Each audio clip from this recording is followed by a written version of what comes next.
You're listening to Foster Your Health Radio.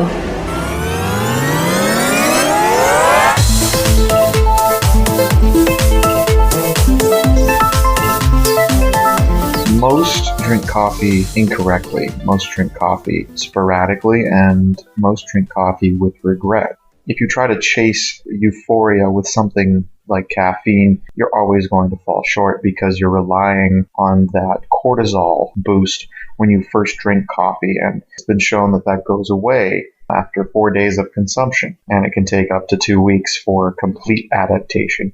Caffeine reduces REM sleep as a partition of your nightly cycle. So you end up getting less REM sleep than you normally would, but caffeine tends to lose its potency in this regard over time, and many even use caffeine as a sleep aid before going to bed, and it relaxes you to the extent where you can reach a high energy state. Georgi Dinkov did a podcast with Danny Roddy where they talked about caffeine's ability to flush fat out of the liver into the bloodstream, which is probably the source for the initial stress response when you consume coffee during that first 4 to 15 days. After about 2 weeks, your liver becomes improved in its function. Caffeine can be used to treat liver disease. How can we diminish the negative effects of caffeine while capitalizing on the benefits of its pro-thyroid effects?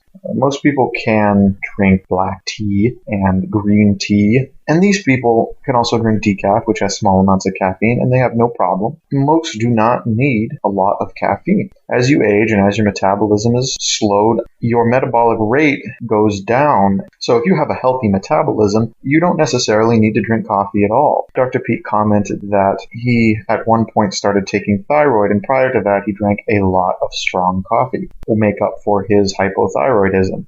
After taking thyroid, he could get by on far less coffee. Some need 1 cup, some need 6 cups, some might need 10 cups, and others might need a quarter of a cup, half a cup, 1 glass of soda, or 1 cup of tea. Not to say that tea is necessarily good for you, but to say that the caffeine content is so low that we don't all need 50 milligrams of caffeine, which is around what you get in a cup of coffee.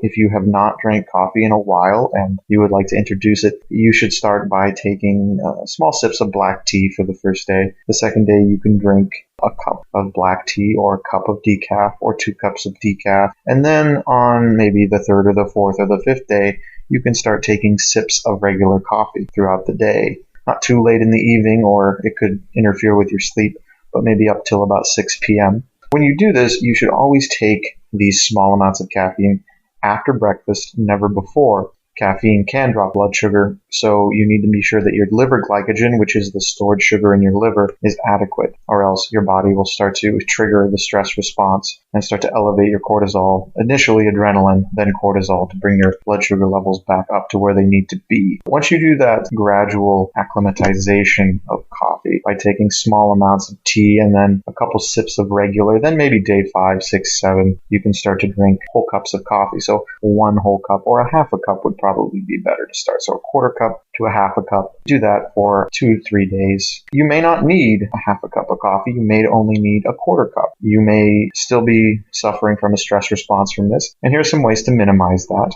The easiest way is to, once again, always consume your coffee after breakfast, preferably at around noon. You can take substances that lower cortisol and speed its breakdown in the body and inhibit its synthesis.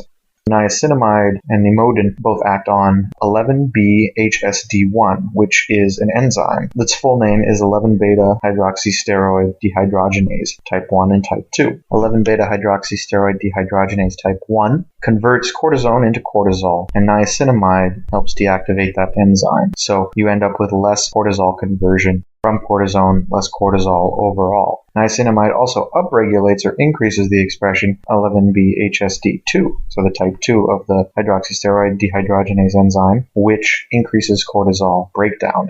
Niacinamide both decreases the formation of new cortisol, and it also speeds the breakdown of cortisol in the body. So niacinamide is a great counter to the negative effects of caffeine in the body. Other factors can affect how well you tolerate caffeine. Exercise will increase the cortisol response from larger amounts of caffeine because exercise tends to do that on its own. Whenever you need to eat, you should always eat. You should never deprive yourself of a craving. What if you need a higher dose? Over time, caffeine has been shown to lower the adrenaline response, and it's been shown to lower cortisol levels. Your body will adapt, and once again, it'll take 4 to 15 days. And so if you want to go higher, if you want to go to 4, 5, 6 cups, don't feel like you need to hit the 6-cup mark, and don't feel like you need to drink none at all either. And there's nothing wrong with drinking half a cup of coffee rather than no coffee. Coffee is very protective against a wide range of degenerative conditions, even in very small amounts. If you do decide to drink larger amounts of coffee, the best thing you can do is to start gauging your liquid intake.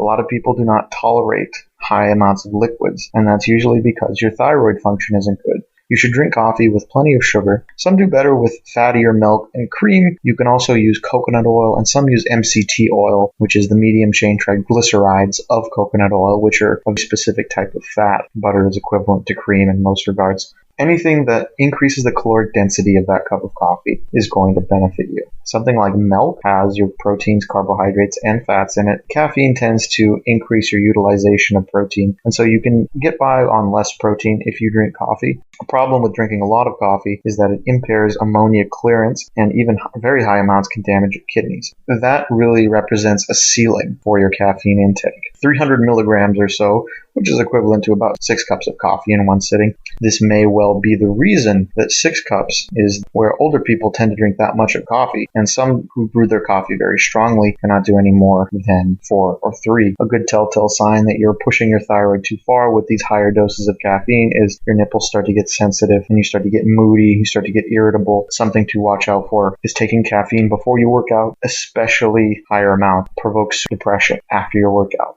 This has to do with a pronounced blood sugar drop, and especially if you don't support it with plenty of sugar, and exercise will do the same. It's been shown that higher amounts of caffeine, equivalent to 6 milligrams per kilogram of body weight, which is, for a 60 kilogram person is 360 milligrams of caffeine, which is 6 to 7 cups of coffee. That and above has been shown to raise epinephrine, and probably lower doses of that do as well during exercise. Anything above 200 milligrams or 250 milligrams during exercise is going to provoke an adrenaline response, followed by a cortisol elevation. This is going to increase the demand of glucose. And so basically, to summarize, you should always drink coffee after breakfast and always with meals. And you should always keep your blood sugar balanced when you're drinking coffee. First of all, avoiding too much coffee during the adaptation period and starting off very slow will minimize the effect of caffeine on sleep. Another thing you can do is take antihistamines, because caffeine has been shown to increase the activity of histamine in the brain. Taking an antihistamine or some other sleep aid. Can't get enough of Foster Your Health? Follow us on Twitter at @real_Dave Foster